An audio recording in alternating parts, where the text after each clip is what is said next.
tal? Buenos días. Nuestra entrevista de hoy es muy especial en el marco de la entrevista de Multimedios, CDN y el Caribe. Nuestro invitado de hoy es el doctor Luis Henry Molina, presidente de la Suprema Corte de Justicia. Con nosotros están hoy Héctor Marte Pérez, jefe de redacción del periódico El Caribe, Albanelis Familia, que es la directora general de CDN, y el director de El Caribe, don Nelson Rodríguez. Le doy la bienvenida al presidente de la Suprema Corte de Justicia. Gracias por haber aceptado nuestra invitación. Gracias a ustedes por permitirme estar aquí. Gracias. Bueno, un placer para nosotros y para la teleaudiencia de Despierta con CDN. Este es un momento muy especial porque es un relanzamiento de la entrevista principal del almuerzo de El Caribe y CDN. Y qué bien tenerte por aquí, Luis Henry, señor magistrado, presidente de la Suprema Corte de Justicia.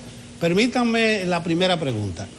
Hay algo que corre parejo con el fortalecimiento de la carrera judicial y es la aplicación correcta del escalafón y la evaluación de desempeño. Yo quisiera preguntarle si esos dos aspectos están teniendo el debido cuidado de la Suprema Corte de Justicia. En el año de 1998 se aprobó la Ley de Carrera Judicial y en la Ley de Carrera Judicial establecía que debía hacerse un escalafón judicial para todos los jueces del país. Desde esa época no existe un escalafón judicial en la República Dominicana estructurado, por lo cual se ha aprobado ahora un reglamento, el cual yo encontré cuando yo llegué a la presidencia de la Suprema Corte de Justicia. Ese reglamento se puso en vistas públicas en virtud de lo que establece la Ley de Libre Acceso a la Información y se pasó por todos los jueces del país, hicieron sus comentarios y sus observaciones. También establece ese reglamento que va a estar en esta primera etapa, se va a tomar en cuenta la evaluación del desempeño que hasta ahora ha existido, la cual también se va a revisar. Y el reglamento del escalafón establece que hay un 50% de la puntuación del escalafón, que es por antigüedad, un 45% por evaluación del desempeño y un 5% por mérito. Es el único escalafón que se conoce en América Latina, incluyendo en Iberoamérica, que contempla esta proporción. En la mayoría de los países el escalafón solamente es por antigüedad. En los que los hay, porque hay países que no tienen escalafón porque los jueces son elegidos por periodos. Entonces no hay posibilidad de escalafón, como es el caso de Puerto Rico, que tenemos tan cerca aquí de la República Dominicana. Con lo cual el escalafón es esencial, primordial, para el buen funcionamiento de la carrera judicial. Es una garantía para el ciudadano y es una garantía para cada juez de que se le va a respetar su lugar en el escalafón al momento de tomar una decisión. Entonces no va a ser discrecional ni del Consejo del Poder Judicial ni del Pleno de la Suprema Corte de Justicia, sino a la persona que le toque en el escalafón, se somete al Pleno de la Suprema y el Pleno entonces decide. Si hay un rechazo, tiene que haber un rechazo motivado, porque si no esa persona puede acudir ante el Tribunal Superior Administrativo e impugnar esa decisión. Con lo cual estamos garantizándole los derechos a los jueces y con ello le garantizamos los derechos a los ciudadanos y los ciudadanos. ¿Y la evaluación de desempeño? La evaluación del desempeño la estamos ahora amarrando a la... Como tenemos en esta posibilidad ahora de tener datos objetivos y cuantitativos, estamos en el proyecto de reforma de la evaluación del desempeño, estamos viendo que sea cuantitativa más que cualitativa. Y de esa manera el juez va a poder ir viendo día a día cómo va su evaluación en función de su rendimiento y de lo que va realizando en los tribunales. Evidentemente habrá una proporción muy mínima que tendrá que ver con elementos cualitativos, pero incluso lo que tiene que ver con la prestación del servicio y la percepción de parte de los usuarios también va a ser cuantitativa y no cualitativa. Magistrado, muchísimas gracias por aceptar nuestra invitación. Durante la pandemia estuvimos muy informados de cómo iba el tema de la mora judicial. Usted, desde que llegó a la Suprema Corte de Justicia, ese ha sido como uno de los puntos de mayor preocupación. Ustedes pudieron avanzar dentro de la Suprema Corte de Justicia, como usted lo había informado, en disminuir la mora judicial. La pandemia, con el tema de los juicios a nivel digital, que no eran presenciales, ¿se agrandó esto de la mora judicial o lograron tener un equilibrio? La pandemia dio la posibilidad de que pudiésemos digitalizar todo lo que entra al Poder Judicial, pudiéramos cuantificar todo lo que está en el Poder Judicial, pero además permite que todo lo que sale del Poder Judicial tenga firma electrónica. Absolutamente todo lo que son resoluciones, sentencias, autos, salen con firma electrónica. Es la institución del país que más manejo de firma electrónica tiene hoy en día. Eso que nos permite controlar la entrada y la salida. Y hoy en día podemos saber cuál es la mora a nivel nacional de todos los tribunales. Hay departamentos judiciales que han eliminado la mora. Es el caso de Barahona, es el caso de San Juan de la Maguana, es el caso de Puerto Plata.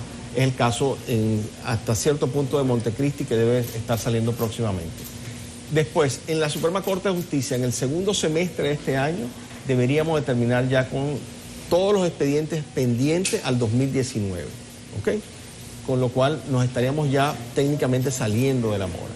La mora es un cáncer en la judicatura dominicana y una justicia que tiene mora es una justicia tardía. Y justicia tardía no es justicia.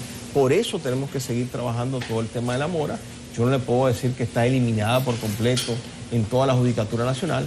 Lo que sí le puedo decir que hay un plan de reducción de la mora que se está aplicando y que está teniendo resultados que permiten visualizar que pronto no tendremos mora en la República Dominicana. ¿Y terminó la virtualidad? ¿Ya todos los tribunales están presenciales o hay un híbrido? La virtualidad es una opción que tiene cada usuario. Un usuario puede decidir si quiere hacerlo virtual o presencial.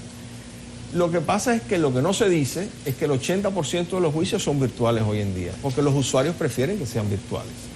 Por supuesto, hay juicios, sobre todo en materia penal, que requieren una presencialidad. Y por lo que corresponde en la primera fase del proceso penal, muchísimos abogados prefieren que sea virtual, incluso la defensa pública y el Ministerio Público prefieren que sean virtual. Se han creado condiciones en los tribunales para que hayan casetas que puedan utilizarse aquellas personas que no tienen la posibilidad. Y es una opción, así como cuando usted va a una telefónica o a un banco, le ofrece que si quiere ir presencial o virtual, puede hacerlo de cualquiera de las dos maneras.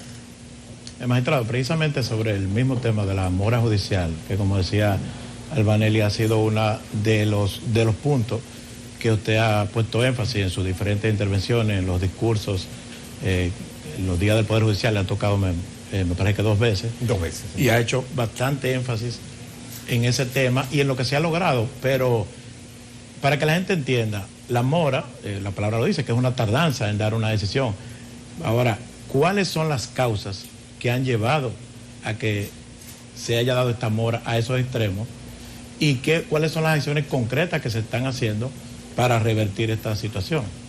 La mora tiene múltiples causas y depende también la materia en la que estemos trabajando. Por ejemplo, cuando hablamos de mora en materia penal, estamos hablando que no se cumple con los plazos procesales establecidos en el Código Procesal Penal. Y el proceso penal completo tiene un periodo en el cual debe resolverse. Y cuando sale de ese periodo, entonces estamos incumpliendo. De esa manera, ¿qué produce esos retardos? Muchas veces produce el retardo la falta de notificación, porque no se ubica a las personas que intervienen en el proceso. Produce el retardo la falta de llevar a las personas privadas de libertad al juicio. Entonces, todo esto se tiene que ir trabajando y se está trabajando sistemáticamente para ir reduciendo. Yo no le puedo decir que con una varita mágica se ha solucionado esto. Se ha ido reduciendo y se ha ido reduciendo significativamente. La virtualidad permite, por ejemplo, que podamos ubicar más fácil hoy en día a las personas para su juicio o podamos notificarle no solamente a través de un acto alguacil, sino por una resolución que existía antes que yo llegara a ser presidente de la Suprema. Desde época del magistrado Subero hay una resolución que establece que se puede notificar por teléfono, por mensajería, lo que se está organizando para poder aplicar eso de manera más objetiva. La mora también la produce muchas veces la mala distribución de los jueces en el país. Por ejemplo, usted tiene la mayor carga de trabajo en el país, en el Distrito Nacional. Tiene en una proporción de 10 y la siguiente carga de trabajo la tiene en la provincia, la tiene en 5 o 6, de 1 al 10. Entonces, ¿qué pasa?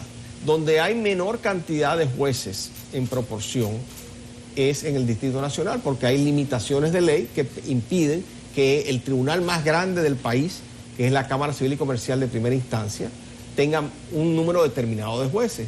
cuando es el tribunal que más causas tiene a nivel nacional, más que la Suprema Corte de Justicia, más que el Tribunal Superior Administrativo. Entonces, la redistribución de la carga de trabajo entre los jueces es una necesidad y que es imperiosa y que requiere de reforma legislativa para poder llevarlo a cabo. Cuando empezamos con la pandemia, los audios y videos de personal de los tribunales y de víctimas o personas que llevaban procesos intervinientes se hicieron muy comunes porque hablaban de escollos que se daban para poder llevar a cabo un juicio, que a veces iba en detrimento de las víctimas, que los reenvíos eran muy difíciles. Sin embargo, esos audios, en la medida que ha ido pasando la pandemia, o la gente se ha adaptado o han disminuido o ya no son tan comunes. ¿Qué ha pasado y cuáles son los retos que todavía tiene la justicia en medio de la pandemia que aún no se ha terminado? Lo primero, Yulisa, es que a todos nos sorprendió la pandemia. Yo me acuerdo en marzo del año pasado que los abogados pedían a voces que se cerraran los tribunales, que si íbamos a dejar morir a los abogados y a los jueces en los tribunales. Y nosotros no sabíamos qué hacer. Y lo que hicimos fue mirar lo que estaban haciendo otros países. Y vimos lo que estaba haciendo España, que era el que estaba viviendo más adelantado que nosotros la situación, y lo empezamos a usar como laboratorio. Incluso yo tuve una reunión tanto con el presidente del Tribunal Superior de España y como con el ministro de Justicia de España para saber cómo ellos habían manejado toda la situación. Y empezamos a darnos cuenta que la virtualidad, nosotros la habíamos concebido en el Plan Estratégico Institucional, que los juicios virtuales iban a venir dentro de 5 años. Pero 3 jueces en Bonao, un fiscal y un defensor público hicieron un juicio por WhatsApp. Así fue que comenzó todo, utilizando WhatsApp. Y la presidenta de la Corte de La Vega, que es el que pertenece el Distrito Judicial de Bonao, me manda, mira lo que vamos a estar haciendo aquí en Bonao. Y decidimos implementar eso solo para la atención permanente a nivel nacional, y creamos un instructivo en ese momento porque no teníamos nada. Y llamamos incluso a Puerto Rico, que ya tenía experiencia con juicios virtuales, y se hizo incluso un webinar con una jueza en Puerto Rico que maneja este proyecto como un proyecto piloto en Puerto Rico. Pero ¿qué pasó? La gente empezó a pedir más juicios. Pidieron empezar a pedir juicios en materia civil, en materia penal, en materia laboral. Y entonces nosotros, que teníamos un proceso de adquisición de licencia de una plataforma de ofimática, que no voy a mencionar para no hacerle propaganda, y que se estaba concretizando ya todo el proceso de licitación, entró en ese momento, y de la noche a la mañana pasamos de tener 10 o 50 licencias de esa plataforma a hoy en día tener 5.000 licencias. En ese momento los jueces no tenían laptop, y pasamos en ese momento a un proceso de licitación que lo hicimos vía Naciones Unidas para que todos los jueces y las secretarias adquirieran laptop. Y hoy en día todos los jueces del país tienen laptop y las secretarias de los principales tribunales del país tienen laptop. ¿Qué pasaba? Había mucho miedo entre todos y nosotros tampoco sabíamos lo que íbamos a hacer. Estábamos prueba-error en este proceso. ¿Qué ha pasado? Que hemos ido mejorando. Y ya hoy en día los juicios se han ido consolidando y la gente ha aprendido a usarla y hay menos tensión para la gente. Estamos en medio de una pandemia, o sea, ya hoy nos vamos acostumbrando, pero en aquel momento no sabía. A mí me acuerdo que cuando yo llegaba a mi casa me hacían quitarme la ropa y bañarme antes de entrar a la casa. Ya eso no lo hacemos, pero al principio no lo sabíamos. Entonces hay una resistencia normal por miedo, una resistencia por no saber de dónde va esto, porque hay una realidad. Hay una pirámide del ejercicio profesional de personas que tienen una brecha digital y que estamos trabajando para ello. De hecho, hemos montado un programa de Apúntate a la Virtualidad a través de la Escuela Nacional de la Judicatura, donde los entrenamos para que puedan utilizar las computadoras, donde les estamos dando facilidades para que puedan comprar computadoras a abogados en ejercicio. De esa manera, para ir reduciendo la brecha digital. Pero ¿qué nos dimos cuenta? Que de la noche a la mañana no solamente nosotros cambiamos, ustedes han cambiado los periódicos, ha cambiado el mundo y teníamos que adaptarnos a ello. En un proceso que debió ser más paulatino, reconozco que sí, pero las circunstancias nos llevaron a hacerlo mucho más rápido. Magistrado, permítanos un par de minutos para hacer una pausa. Retornamos. Continuamos con esta entrevista especial del Caribe y CDN con el magistrado presidente de la Suprema Corte de Justicia, Luis Henry Molina Peña. Así es. Magistrado, para fines de esta ocasión estuve releyendo su discurso del Día del Poder Judicial el pasado 7 de enero y por su connotación social me llamó la atención lo siguiente. Cito: la justicia dominicana tiene un compromiso firme con generar una mayor equidad e inclusión de los sectores más vulnerables de la sociedad. Yo le pregunto, ¿qué está haciendo la Suprema para mejorar el acceso a la justicia, sobre todo de esos sectores más vulnerables que usted menciona? Mire, en primer lugar tenemos una deuda pendiente con los niños, niñas y adolescentes del país. Y en ese sentido estamos trabajando para poder establecer todos los sistemas de cámaras EXET a lo largo de todo el país. Nos comprometimos a poner uno en cada departamento judicial. Pero justamente vino la tecnología y ahora resulta que las cámaras EXET van a pasar a desuso. ¿Por qué? Porque con una plataforma de videoconferencia, simple y llanamente, teniéndolo en una computadora y teniendo a la persona al lado que lo va a entrevistar y teniendo a esta persona un audífono, no se requiere una cámara EXET. Con lo cual aprobamos un reglamento para poder hacer entrevistas a través de videoconferencia donde las partes puedan estar y evitar incluso la revictimización en el caso de las mujeres maltratadas. Una mujer que es violada, que es maltratada, tiene que dar testimonio en la policía, en la fiscalía, ante los jueces, y vuelve sobre el tema de la violación y vuelve sobre el tema del maltrato, y eso es una revictimización. Entonces tenemos un compromiso muy fuerte con eliminar esa revictimización entre las mujeres. También tenemos un protocolo de trato a las personas que acuden a la justicia, que está ahora en proceso de consulta pública, y ese proceso va a llevar a que los actores del sistema de administración de justicia tengan una reconversión en su trato con las personas que son víctimas ante las situaciones concretas que se dan en los tribunales. Nadie quiere ir a un tribunal. Un tribunal es una experiencia intimidante, es una experiencia dolorosa para mucha gente. Entonces, de esa manera tenemos que tratar de hacerlo lo menos doloroso para aquel que se le han violado sus derechos. Tenemos una responsabilidad con las personas que están en condiciones de vulnerabilidad por situaciones de discapacidad. Tenemos que adaptar a los tribunales y tenemos que adaptarlos para que pueda ir un no vidente, para que pueda ir una persona con situaciones de problemas de motricidad y pueda entrar perfectamente a los tribunales, pero al mismo tiempo la virtualidad también nos permite dar un mayor acceso a las personas en ese sentido. Tenemos un compromiso importante con los inmigrantes, de donde se les pueda dar la traducción necesaria para que se les respalden sus derechos y el tribunal tenga la garantía de poder hacer esto. Tenemos un compromiso con las personas privadas de libertad que todavía no han recibido juicio. Tenemos que agilizar esos procesos porque son los principales afectados del sistema de administración de justicia. La política nuestra es que haya justicia para todos y todas en la mayor rapidez posible y en eso estamos trabajando. Magistrado, a propósito de su discurso del 7 de enero, usted decía que en el sistema de justicia no hay temor a presiones, ni de los miembros de la Suprema ni de los jueces. ¿Por qué decir eso? ¿Usted ha recibido alguna presión o ha tenido informe de alguno de los jueces de que ha recibido presión para tomar alguna decisión? Cada juez es independiente y cada juez es responsable de su toma de decisiones. Y nadie puede decirle a un juez cómo actuar o no actuar. Yo fui director de la Escuela Nacional de la Judicatura durante 12 años.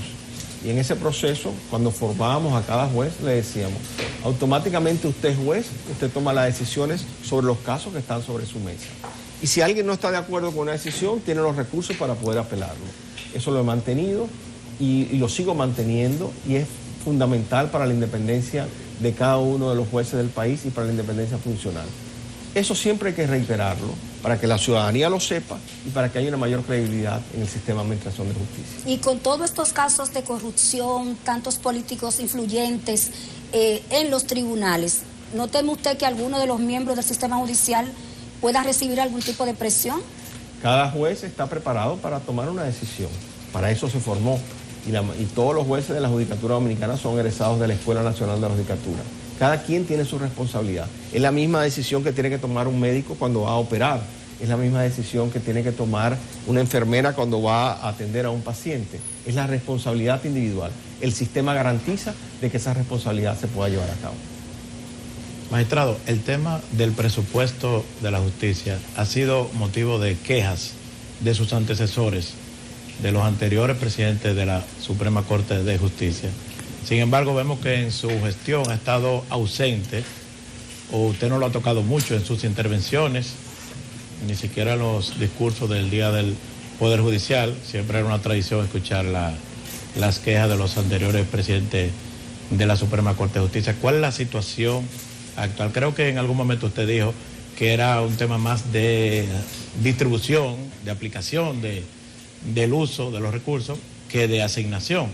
Pero ¿cuál es la situación actual? ¿Cuál es la situación real? ¿Se maneja con holgura, con precariedad el sistema judicial? Mire, a mí me enseñaron que usted maneja la casa con el dinero que usted tiene. Cuando yo me casé, yo no ganaba suficiente para mantener mi casa. Y tengo 4 hijos y ya están echando todo para adelante. Uno se tiene que arropar hasta donde uno puede. Ahora, también quiero recordar aquel anuncio de la compañía telefónica. Aunque no me vea, estoy trabajando con usted. Aunque no me escuche. Lo mismo, estamos trabajando con el tema del presupuesto. Ahora, uno no puede pedir por pedir. Tiene que tener proyectos muy concretos que quiera hacer, tiene que tener planes, pero además tiene que especificar cuáles son los resultados que usted puede dar en términos del sistema de administración de justicia. Lo que estamos es en un diálogo constante y abierto con el Ministerio de Hacienda, explicando qué estamos haciendo, hacia dónde nos dirigimos y cuáles de esos proyectos pueden ir encausados en términos del presupuesto general de la Nación. Somos una institución estatal, somos un poder del Estado. Yo creo que en el marco institucional todo se puede discutir con respeto y se puede llegar a acuerdos en la medida de las posibilidades. Sepamos que el país está viviendo una situación difícil y tenemos que ser conscientes de eso. Está viviendo en el marco de una pandemia y hay muchas necesidades que no estaban previstas y hay una situación de desempleo importante en el país y hay una situación de políticas sociales que tienen que llevarse a cabo. En el marco de esto somos conscientes, pero no hemos necesitado en el marco de la pandemia ningún tipo de asignación extra presupuestaria para hacer todo lo que hemos estado haciendo. ¿Hay un porcentaje específico del presupuesto establecido por ley para el sistema? Hay un porcentaje establecido que nunca se ha aplicado, no se ha aplicado ni para el Congreso, ni para el Poder Judicial, ni para la Universidad Autónoma de Santo Domingo. Es un porcentaje establecido que debería de cumplirse por ley, pero igual que el porciento del 4% de la educación. La pregunta es cómo racionalizamos el gasto.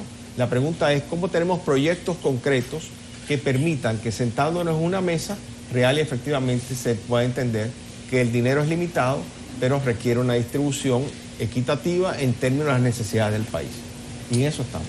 Magistrado Molina, en el marco de todos estos casos de persecución a la corrupción administrativa, la salida de un gobierno que el mismo Ministerio Público ha dicho que fue muy corrupto, se ha puesto en entredicho la seguridad del sistema de justicia, que se manejan las solicitudes de casos, los depósitos de casos, las sentencias, etcétera. En un caso muy conocido, que fue el del Pulpo, la magistrada Jenny Berenice Reynoso, directora de persecución, dijo que no había sometido la solicitud al juez porque no confiaba en el sistema de la Suprema Corte de Justicia y lo dejó abierto. Dijo que lo había hecho de manera directa, específicamente porque no confiaba en la seguridad de la Suprema Corte de Justicia, en el sistema de la Suprema Corte de Justicia. Si usted tuviera que decirle a la gente cuál es la situación de seguridad o vulnerabilidad del sistema de la Suprema a propósito de eso que dijo la magistrada Jenny Berenice, ¿qué usted diría? Mire, yo no me puedo referir a lo que dijo la magistrada Jenny Berenice porque no lo escuché. Pero sí le puedo decir lo siguiente. El sistema de administración de justicia, en el caso concreto, tiene distintas instancias. En este momento hay instancias de primera instancia, se están conociendo juicios de distintos tipos.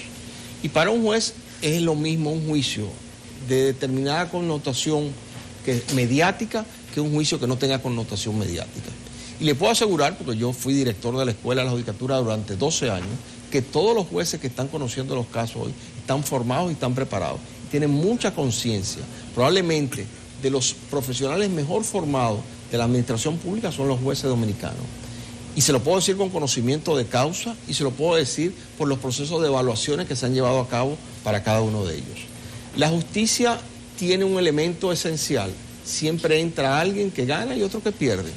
Pero existen los recursos y aquel que no obtiene una sentencia gananciosa puede acudir a un recurso, puede interponer un recurso ante una corte de apelación o puede incluso interponer un recurso ante la Suprema Corte de Justicia. Nadie accede directamente a la Suprema Corte de Justicia al menos que tenga jurisdicción privilegiada. En este caso, yo no conozco ninguna situación en la cual se le haya vulnerado los derechos a una persona, en los cuales haya una acusación concreta contra un juez determinado por un mal uso de sus funciones. Entonces, yo puedo respetar la opinión que pueda hacer un actor del sistema, en este caso el Ministerio Público. Por supuesto, yo entendería que todos los actores del sistema de administración de justicia tienen un espacio natural para emitir sus opiniones, que es en el marco del juicio, en el marco del caso concreto. Ella hablaba de fuga de información, a eso se refería, o manipulación del proceso, y de que antes de que se llegara al tribunal, los imputados conocieran que iban a ser apresados, que iban a ser allanados. ¿Eso es posible? El Ministerio Público solicita, sí, que va a solicitar un determinado tipo de medida o va a solicitar que se le asigne un juez de la instrucción. Eso lo maneja directamente con los jueces de la instrucción, con el juez coordinador en el caso del distrito y en la provincia y en Santiago, pero en el resto del país solicita directamente a cada juez de la instrucción la medida que quiere solicitar. En el caso de la Suprema Corte de Justicia lo hace a través de la Secretaría de la Suprema Corte de Justicia y el presidente de la Suprema designa a ese juez instructor. No entiendo bajo qué argumentos están planteando que hay fuga de información cuando hay una solicitud hecha por el Ministerio Público. Las dos partes, lo sabe el Ministerio Público y lo sabe el juez. ¿Por qué presumir que el escape de información viene del Poder Judicial? Magistrado, uno de los temas más añejos y ruidosos es el de la modernización del registro inmobiliario. No sé si eso ha estado en un punto prioritario de su agenda, digitalización, un servicio más eficiente y transparente. ¿Por qué hay tanto ruido desde ese litoral? Mire, mi primer trabajo fue en el registro inmobiliario que se llamaba el Tribunal de Tierra. Cuando yo tenía 18 años, yo entré como archivista al archivo del distrito del Tribunal de Tierra. Lo que hay desde aquel momento, cuando yo tenía 18, yo tengo 53 ahora, es otra cosa, totalmente distinta. La labor jurisdiccional está distinta a la labor del registro inmobiliario.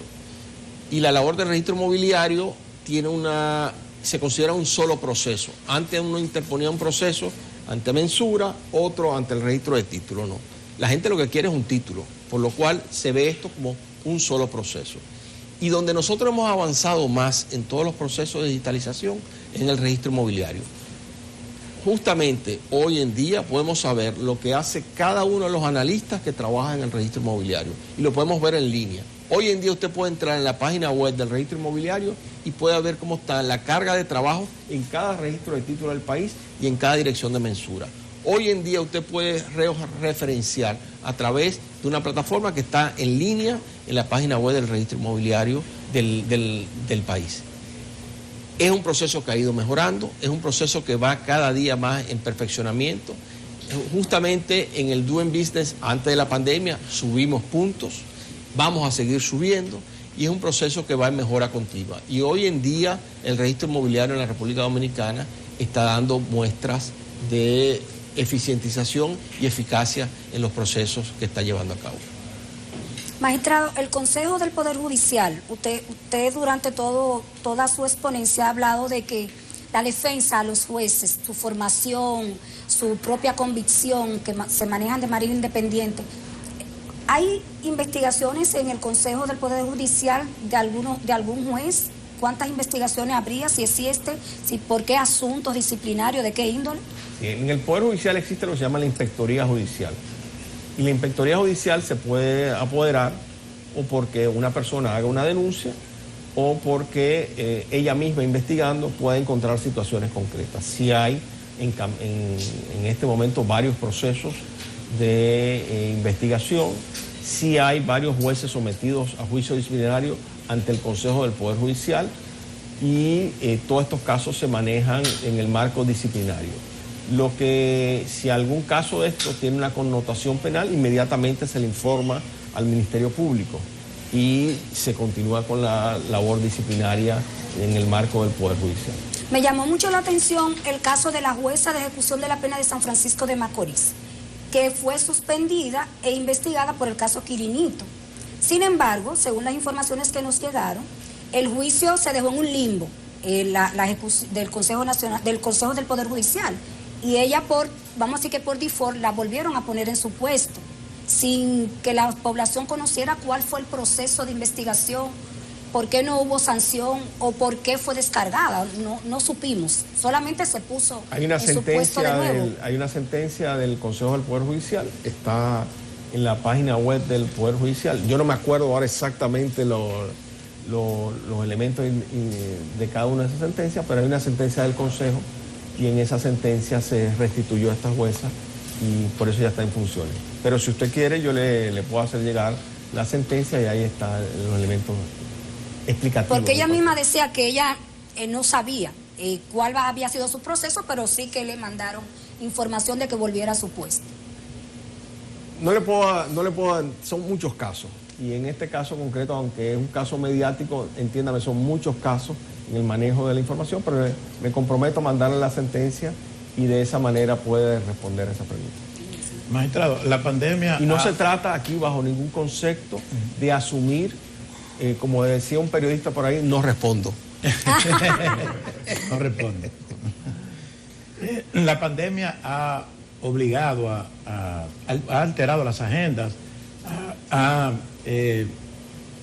forzado a que las metas se cambien, a que los programas y las acciones que quizás uno tenía formuladas en todos los sectores hayan tenido que variarse. En el caso de la justicia, ¿qué cosas hay pendientes? Suprema Corte, Consejo de Poder Judicial, que no se haya podido hacer por el tema de la pandemia, que hayan tenido que aplazarse. Hay cambios de visiones que hemos tenido que ir haciendo, porque la pandemia cambió la forma en que veíamos las cosas. Por ejemplo, cuando antes uno iba a un tribunal, en una sede grande, una sede cabecera, de hecho nosotros inventaríamos 66 sedes en el país, el Poder Judicial tiene 220 sedes en todo el país, pero inventaríamos que habían 66 sedes donde se maneja el 80% de los casos del Poder Judicial. Y en esa sede los abogados iban secretaría por secretaría a hacer trámites. Entonces la pandemia nos llevó a decir, no, mire, vamos a colocar un mostrador de atención a todos los abogados que van, a los paralegales, a los mensajeros que van, de manera tal de que no tengan que estar recorriendo todo el Palacio de Justicia para ir haciendo trámites. Y concentramos esos trámites. Eso era algo que nosotros no teníamos previsto en el modelo de prestación de servicios del Poder Judicial. Otra cosa que no teníamos previsto en el modelo de prestación de servicios, cabinas para que tuvieran internet y tuvieran una computadora con un video, para abogados que están en Puerto Plata, pero tienen una audiencia en Higüey. Ya no tienen que ir a Higüey. O tienen una comparecencia ante el registro inmobiliario. Y entonces antes tenían que ir donde el registrador de título de Higüey, si vivían en el distrito. Ya no, simplemente hacen una cita virtual y pueden tener una entrevista con el registrador de título. Todo esto ha ido generando requerimientos, necesidades que antes no teníamos. No habíamos pensado, por ejemplo, que íbamos a digitalizar todos los expedientes de la manera como lo hemos hecho ahora. Pero entonces ahora hay que tener claro qué se digitaliza al inicio del proceso. Por eso tenemos un proyecto de digitalización donde se van a digitalizar absolutamente todos los expedientes que están activos en los tribunales. Ahora se digitaliza lo que entra y todo lo que sale con firma electrónica. Bueno, eso va a significar a la larga un cambio en la mentalidad, por ejemplo, de uso del tóner, un cambio en la mentalidad del uso de la impresora. La digitalización no es un tema tecnológico, es un tema también de cambio de mentalidad, de procesos de trabajo. Todo esto ha ido generando cambios en los procesos de trabajo. Por ejemplo, si la sentencia es electrónica y se firma de manera digital, como lo hacen todos los tribunales del país, incluyendo la Suprema Corte de Justicia, ¿por qué tenemos que pedir una sentencia certificada si está en la nube y está electrónica? Porque la ley lo pide, pero ya no es necesario, entonces a eso va a haber que modificarlo. ¿Para qué hay que imprimir y certificar con un sello y ponerle un sello con la lengua y ponérselo cuando eso tiene una firma electrónica? Entonces, eso requiere un cambio legislativo, pero eso también va a requerir un cambio en los procesos internos del Poder Judicial. Magistrado, el registro inmobiliario, casualmente, al momento en que nosotros hicimos un trabajo que usted conoce, se ventilaban muchas denuncias de procesos dentro del mismo sistema inmobiliario, algunas en su gestión, otras de gestiones anteriores. ¿Hay algún organismo que tenga como prioridad investigar todas esas, digamos que situaciones que pudieran evidenciar tal vez un poco más de transparencia, quizás crearle menos ruido al sistema inmobiliario y que pudieran dar respuesta a todas esas preguntas que uno como medio de comunicación hace, que al final no tienen respuesta ninguna? Y nosotros evidenciamos varias que vinculaban nombres de personas conocidas y al final, hasta el punto que investigamos, no se había generado ninguna investigación por parte del Poder Judicial. ¿Es posible que se genere algún tipo de, o consejo no, porque ya tienen consejo, pero organismo que sí le dé más importancia a esas denuncias internas? Mire, primero, todo el proceso de transparencia en términos de poder transparentar la información del registro inmobiliario de los tribunales a través de Business Intelligence, de plataformas de inteligencia que están colocadas en la página web del Poder Judicial, que hace unos meses no las teníamos y que ya hoy en día las tenemos, es una muestra de que queremos transparentar todo lo que estamos haciendo. En segundo lugar, la Inspectoría Judicial hace investigaciones de todas las denuncias que se hacen en los medios de comunicación. Todas son investigadas por la Inspectoría Judicial. Algunas se desechan porque no hay pruebas, otras se acogen y se lleva y se designa un juez instructor, que es un juez del Consejo del Poder Judicial. Y después, si ese juez entiende que hay mérito, se lleva al conocimiento del Consejo del Poder Judicial. Ahora, yo le digo, yo acepto en algún momento que nos sentemos y veamos cada una de esas denuncias que usted hizo, y yo estoy dispuesta a que nos sentemos y la contestemos. Finalmente, sí, ¿verdad? Lo que pasa es que uno, cuando tiene una función pública, tiene que dedicarse a caminar hacia donde uno tiene que ir. Y las denuncias uno las analiza, las estudia, las pondera, pero eran muchas denuncias de múltiples formas. Muchas son denuncias que no tienen sustento. Cuando una persona dice que el Poder Judicial ha gastado 13.000 millones de pesos en la digitalización, yo le digo que el presupuesto del Poder Judicial entero no llega a 9.000 millones de pesos y que el 80% se va en salario. Entonces, yo no puedo estar respondiendo a todas las denuncias de personas que en algún momento les llegó una cifra a la cabeza. Entonces, entiéndame, yo estoy dispuesto a todos los niveles de transparencia que sean necesarios, estoy dispuesto a dar la cara, a ir de frente, pero también tengo que trabajar. Y estoy aquí por eso, para dar de frente y dar respuesta a cada uno de esos cuestiones. Ahí mismo, a propósito de que usted dice que siempre da la cara, se hablaba de fondos que se habían sacado de la jurisdicción inmobiliaria para otro lado, algo que ciertamente no quedaba muy claro, pero que nosotros tampoco podemos decir que es un mal procedimiento. Es un procedimiento que se ha hecho siempre en el Poder Judicial. ¿Qué pasa? El registro inmobiliario cobra tasas y proyecta esas tasas. Y el Poder Judicial históricamente le ha dado dinero al registro inmobiliario para que desarrolle proyectos. Cuando cobra esas tasas vuelven de nuevo al presupuesto del Poder Judicial. Es como un reembolso. Es un reembolso puro y simplemente. Y todos esos reembolsos fueron aprobados por todos los integrantes del Consejo del Poder Judicial a lo largo de toda la historia del Consejo del Poder Judicial. O sea, que no fue la primera vez que se hizo en la gestión suya. Para nada. No es la primera vez que se hace en la existencia del Poder Judicial. Eso lo hacía desde el magistrado Subero, el magistrado Mariano y un servidor. O sea, que todos lo hicieron bien o todos lo hicieron mal. No, todos lo hemos hecho en función de la ley. La ley establece pura y simplemente que hay una administración del Poder Judicial, que es la Dirección General de Administración y Carrera. Y nosotros por primera vez estamos transparentando lo que son las cuentas del registro inmobiliario y tenemos un proyecto de hacerlo autosostenible. Pero ojo, el registro inmobiliario recibe transferencia del Poder Judicial anualmente de casi 700 millones de pesos. Entonces, si ellos reciben tasas, entonces los proyectos de ellos tienen que ser cubiertos por esas tasas. Pero mientras no reciben las tasas, el Poder Judicial le hace transferencia de los fondos del Poder Judicial para que puedan desarrollar esos proyectos. Y luego tienen que reembolsárselo. Y después deben reembolsarlo con las tasas, simple y llanamente. Bien, para el periódico El Caribe y para CDN Canal 37, a través de sus respectivos directores aquí presentes, Queremos agradecer al magistrado presidente de la Suprema Corte de Justicia, Luis Henry Molina, su presencia en esta entrevista especial de Multimedios del Caribe. Muchas gracias, magistrado. Ha sido un placer tenerle por aquí, inaugurando esta nueva etapa de la entrevista especial, El Caribe CDN, que incluye también un almuerzo y difusión amplia a través de todos nuestros medios. Las gracias de nuevo, magistrado. Gracias a ustedes por darme la oportunidad y espero poder tenerla una próxima vez. Muy bien, muy Gracias. bien. Nosotros continuamos en Despierta con CDN.